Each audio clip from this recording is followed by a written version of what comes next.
Okay, good morning. This is Rabbi Shlomo Furst here at Tsama Nafshi here in Yerushalayim, Yer Kodesh.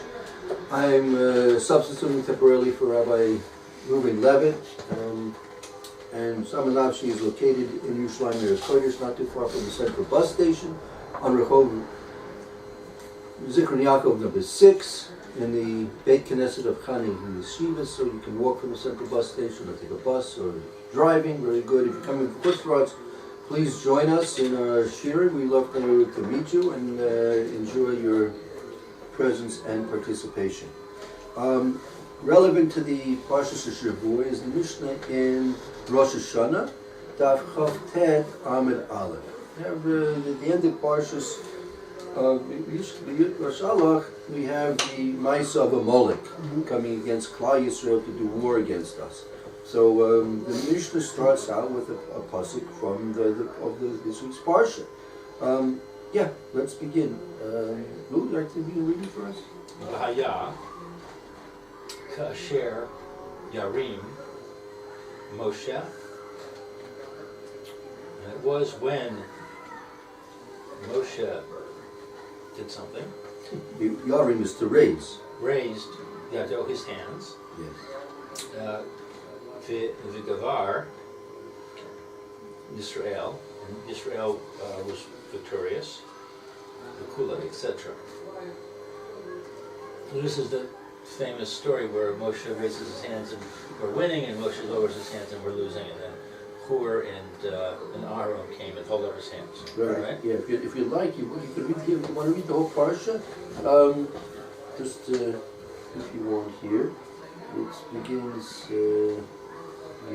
V'haya kasher yarim Moshe Yado v'gavar Yisrael v'chasher yaniach Yado v'gavar Amalek. So the pasuk says, right, when Moshe would raise his hands, so Yisrael was victorious, and when Moshe would rest his hands down, right, then Amalek would be winning the battle. Okay, let's continue. V'yadei Moshe kavedim. Moshe's hands grew heavy. Vayikchu Evan, and they placed a stone. Vayasimu there. And they placed it. They placed it. They put it. Yeah, they placed it. They put it. Tachtav, underneath Moshe. So they took a stone and they placed it under Moshe. Vayeshev aleha, and then Moshe sat down on the stone. Va'aron v'chur tamchu, supported. Yes. Biyado, his hands. Mizeh echad, from this one, and from this one. And from this one on this side, and one on that side. Yeah, when we take one of the hands. Right. Vayihi yadav, and it was at his hands, amuna, ad vo ha shemesh. His hands were raised or stood up until the sunset. Okay, very good. Okay. And the other would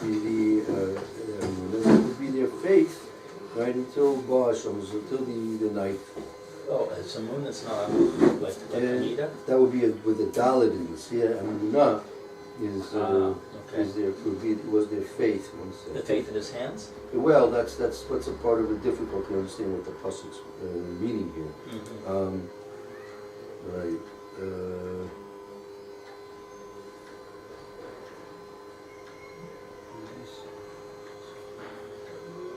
So the Targum says that his hands were parisan bitzloi ad al shama. Like it was like the focus of their prayers. It was like the focus of their prayers. We'll see. The Mishnah is going to discuss this.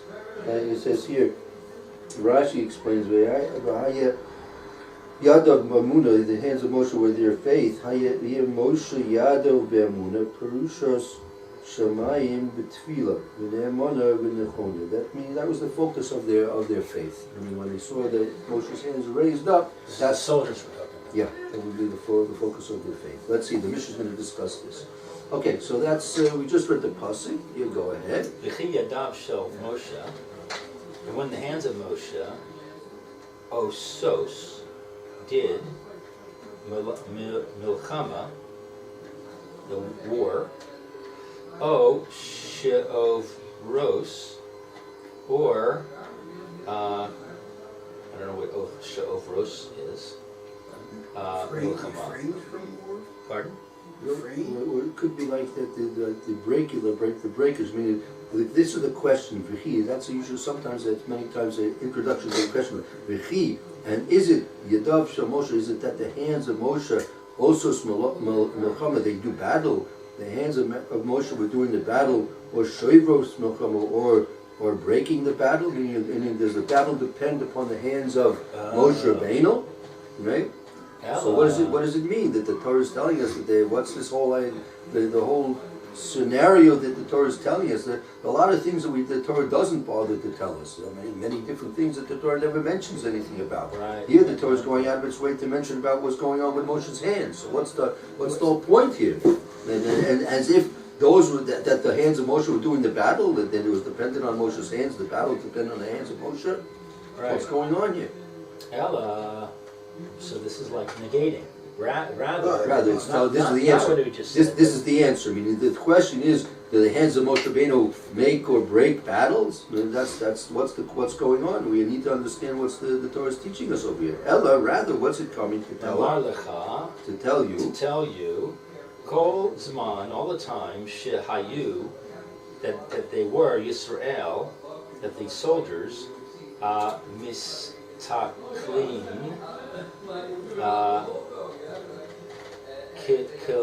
Kilafi. Klapi, that's a word. Klapi mala. Klapi mala. In the direction of above. Okay, so all the time that the soldiers were putting their attention above. Right. So Kol Zman doesn't mean all time. It means any time. And this says Kol Zman, like any time. Anytime. Anytime that Yisrael puts our attention above, Umash Avdin, Mishavdin.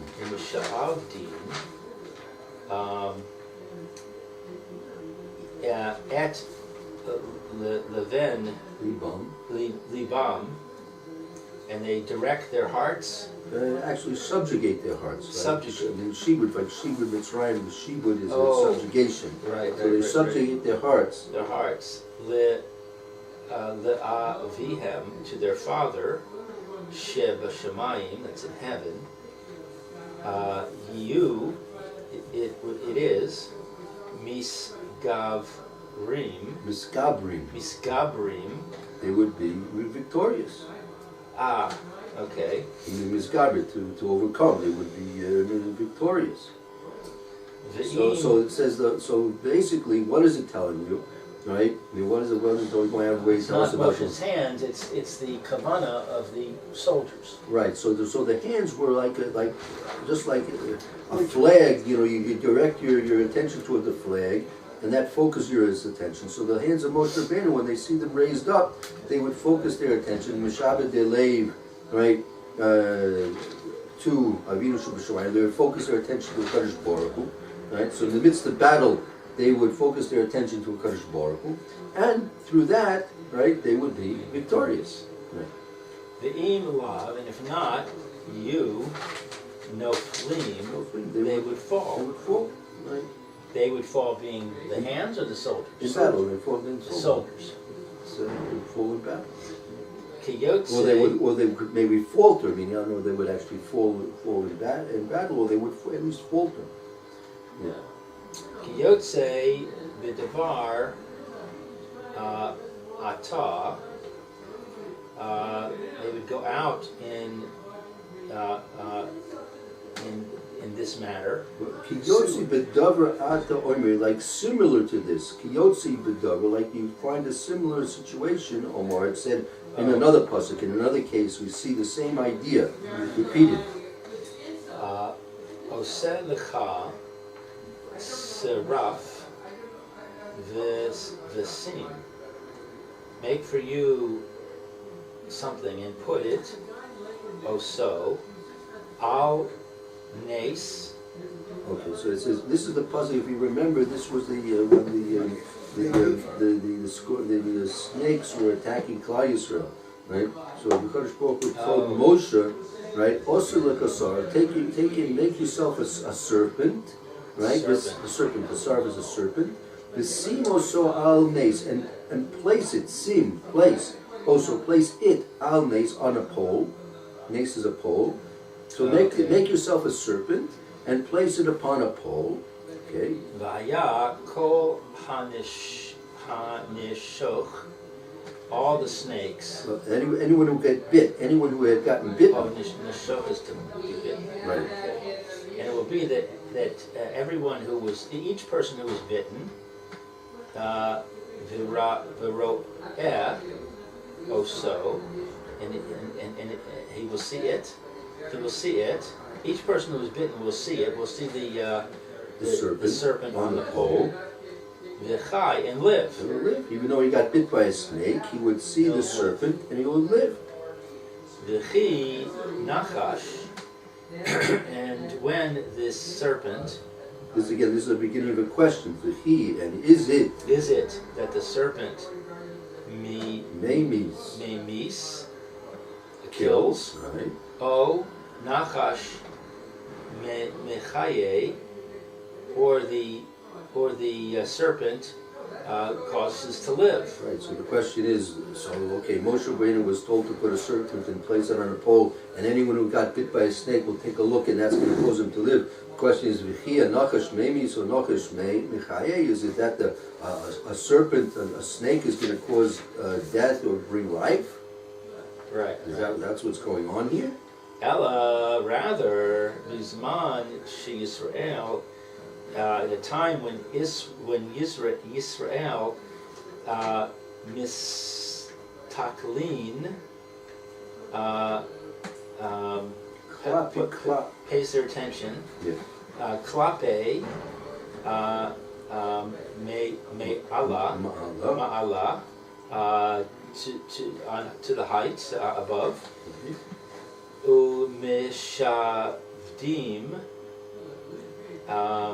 it's the same word we had before. I actually got it again. That is subjugate. They subjugate et levam,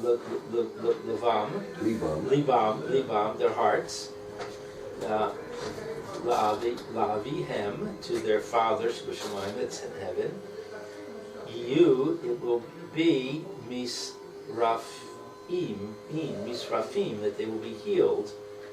Ve'im lav, and if not, yi'u nimukim, if not nimukim, they're not healed. Nimukim is a bit of an interesting notion here. Nimukim, I'm not exactly sure the exact translation. Nimukim, I think they'll be smitten. They'll be smitten. Smoked. They'll be smoked. And so the whole time, any time that the Jews would direct their attention above and subjugate their hearts to Aviyim Sheb'Shamayim, then they'd be healed, and if not, they'll be smitten. So the purpose of the snake was to cause them to see the snake and think about Hashem. Right. Mm-hmm. We'll bring something else to reinforce this idea. Let's just finish the Mishnah. There's something else. Now the Mishnah returns to Halacha. Cherish. What's cherish? Cherish, someone who's deaf and dumb in general. Deaf mute. Mm-hmm. Shoteh, somebody who is crazy. Shoteh. Demented. The katan, or a child, ein motzi'in, es harabim. They don't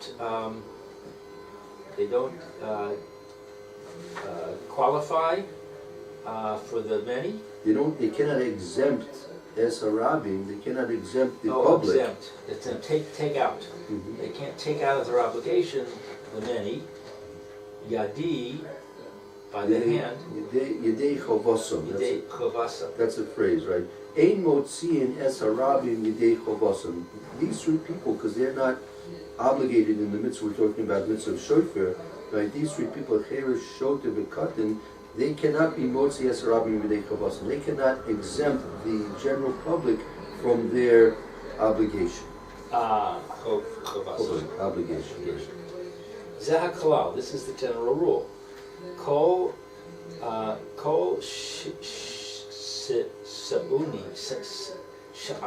sha'anu, all that they mechayavin are obligated b'devar.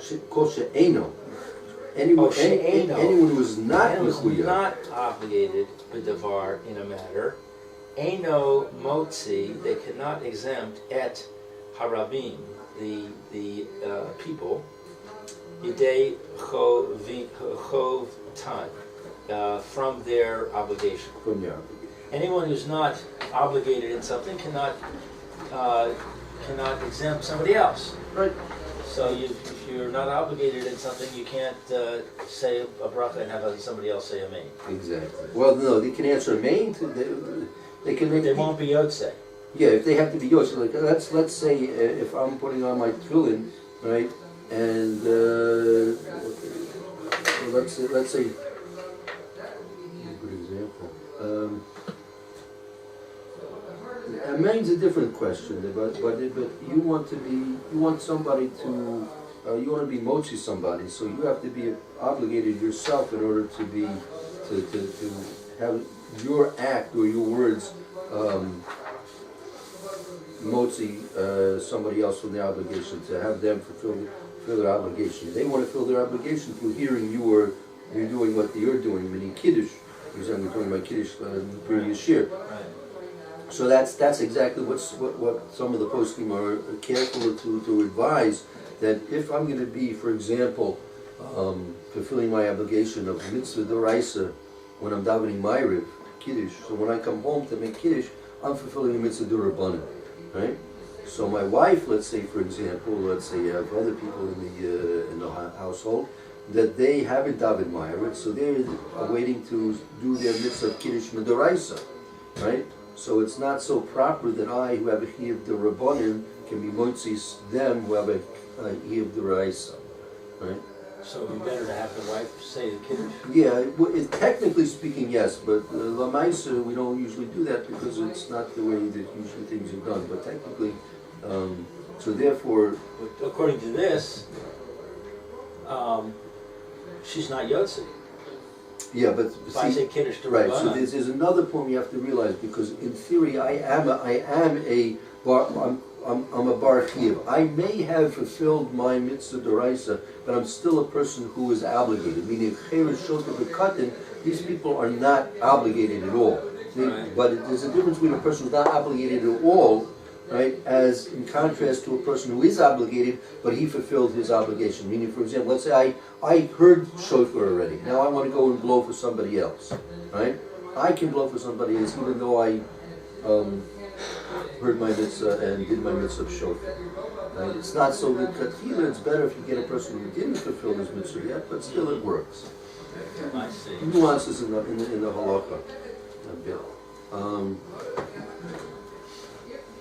So just to discuss a bit, what does that mean? To show you another thing, what's this whole idea that that we look at the hands of Moshe, we look at the serpent that's on the pole, and therefore that focuses our attention to Kadosh Baruch Hu, and because of our attention being directed to Kadosh Baruch Hu, that somehow makes us victorious, or somehow gives a refuah, right? How does that work, right?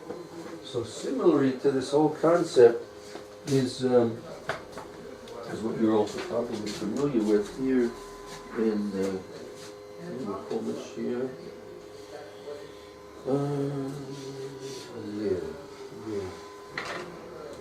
Mami Zion, if I'm not mistaken.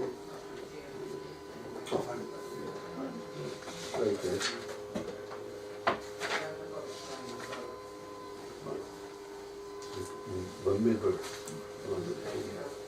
So we have the mitzvah tzitzis.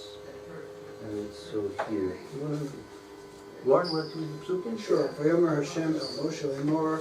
Hashem spoke to Moshe, saying, Vayvel ben Israel, speak to the children of Israel, V'ramata aleihem, and say to them, V'asu lahem tzitzis, al kanfei yudeihem l'dorosam, that you should make tzitzis on the corners of your garments for all generations. V'nosnu al tzitzis haknafti l'techelas, and among these tzitzis should have a string of techelas, which is a thread. V'ayolachem l'tzitzis v'semosau, and you should have these tzitzis. You should see them. Uskartim is called mitzvos Hashem, and you should remember all the mitzvos Hashem. Sisem osam, that you should do all of them. Los asu achrei l'avchem achrei einechem, and you should not follow against with your heart you follow others. Asher atem zonim acharechem. That don't follow after your hearts, after your eyes. Asher atem zonim acharechem, which you go astray after them. Man tiskru v'asem is called mitzvah, that you should remember and do all my mitzvahs. V'asem kedoshim lechem, and you should be holy and to your God. Ani Adonai Elohechem, I am your God. Asher Tzisi Esem Eretz Yisrael. I took you out from Eretz Yisrael. Leos Lechem Elohim, to be your God. Ani Adonai Elohechem, I am your God. Right. So the point about having techelis, right? So the techelis is supposed to remind us of the ocean. And when we think about the ocean, we think about the blue sky. And from the blue sky, we think about the Kisei Kavod, right? So we see that these devices, right?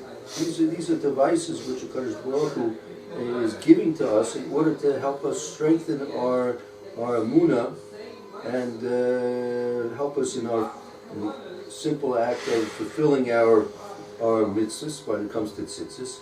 But even more so, we see when in going to war, and in the fact of being in the sakana, bitten by a snake, for example, by the saraf. Right? So you see these things by directing our hearts and minds and concentration to HaKadosh Baruch Hu. This is the way that HaKadosh Baruch Hu is guiding us in order to reach success in this world. Right? That we were going back to the previous year about Rabbi Shimon ben Chai and davening, so the Kashas Rachamim, right? So when we make a connection with the Kadosh Baruch Hu in all these different cases, right, we attach ourselves as much as humanly possible, to greater or lesser extents, to the source of life, and so therefore by doing that we in fact live, right? There's a Gemara which says. Kola oisa mitzvah ein yodea davara.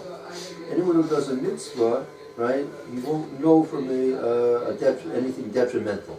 Won't know anything from detrimental, right? So basically, one of the principles which this Gemara is teaching us is that when we're doing a mitzvah, as we say in the Nusach of Bracha, mitzvah sav mitzivanu. The mitzvah of the commandment of Hashem, as He has commanded us this way. So when you're doing a mitzvah, you are doing the command of HaKadosh Baruch Hu, right? So basically, in the process of doing a mitzvah, you are personifying the will of HaKadosh Baruch Hu, right? So obviously, if a person is personifying the will of HaKadosh Baruch Hu, nothing wrong can happen to him, because just as HaKadosh Baruch Hu is life itself, right? So when you're personifying the command of HaKadosh Baruch Hu, so as much as possible you are being a representative, a person who is doing the Ratzon Hashem, so there's no harm that can happen to a person like that. So therefore, in the middle of a war with a Molech, if they are thinking during the time of a Molech of fighting the battle, that they're doing it in terms of whatever Hashem wants, there's a mitzvah Hashem wants. If a person is, even in the person's situation of sukkah, that he was bitten by a snake, if you realize that the source of life is HaKadosh Baruch Hu, and he understands that clearly, absolutely, right? So that'll give him life, in spite of the fact that the snake has poison. But as the Gemara in Bircas, right, mentions, Rabbi Chanina ben Doisa, if I'm not mistaken, right, that there was a vicious, poisonous reptile that was causing consternation, difficulties amongst the local population. So I said, where is it? So I said, he took it to its hole. So he put his foot over the hole, and it bit him. Right, it bit him. So after a while, Chanina Mendoza came to the base measures, and he was carrying this reptile on his back, and he came to the base measures, and then the reptile died. He didn't die. The reptile died. So he says what? Because what causes death? The errors, the sin causes death, not the reptile causes death, right? The snake doesn't cause death, it's the sins that cause death, right? That's going back all the way to Adam Rishon, right? Adam Rishon, if it hadn't been for the fact that he did not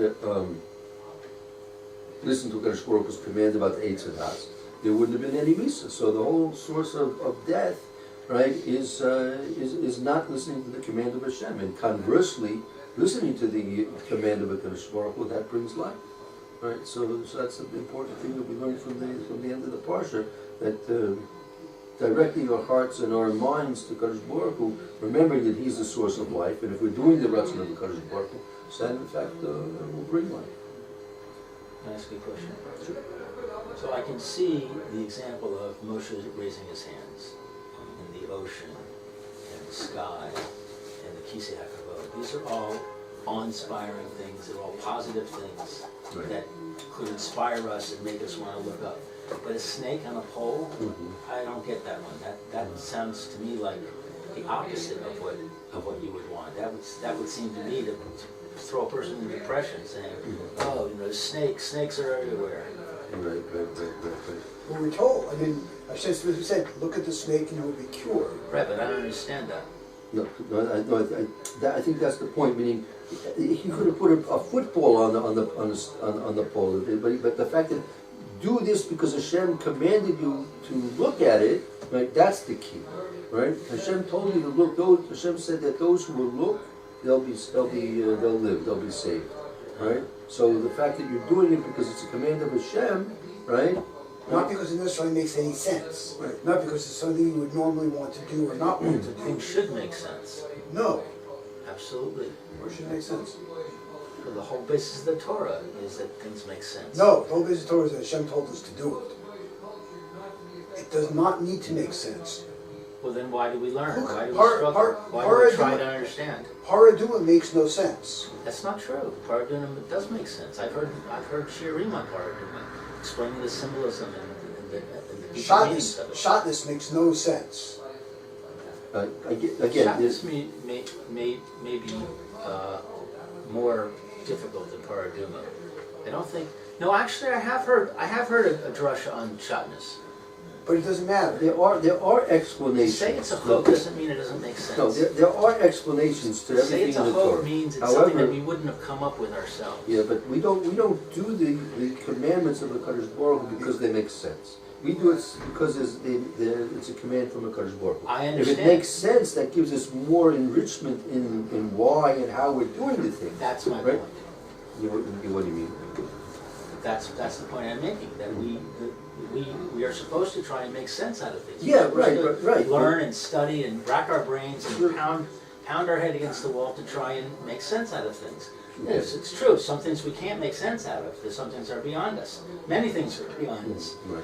But nevertheless, our attitude should be to struggle with it and to try our best to make sense out of it. Right. Exactly. So I'm trying to make sense out of the snake. Okay. And you're saying, well, it's because God said so. And I'm saying, yeah, but I'm still supposed to try and make sense out of it, even though I understand that Yeah, God no, said so. definitely can make it. You can try and delve into it, but the fact that, look, we're talking about that you want to, a person got bit by a snake, he wants to live, right? So he's supposed to look at the snake and direct his lave to Shemayim and he'll live. Now, I remember Scheinberg had said many times that you have a philosopher, and he's deathly ill. He's deathly ill, right? And so he goes to the doctor. The doctor says, take this medicine, right? And you'll have a refuah, you'll be healed. So the philosopher, he says, well, let me understand this.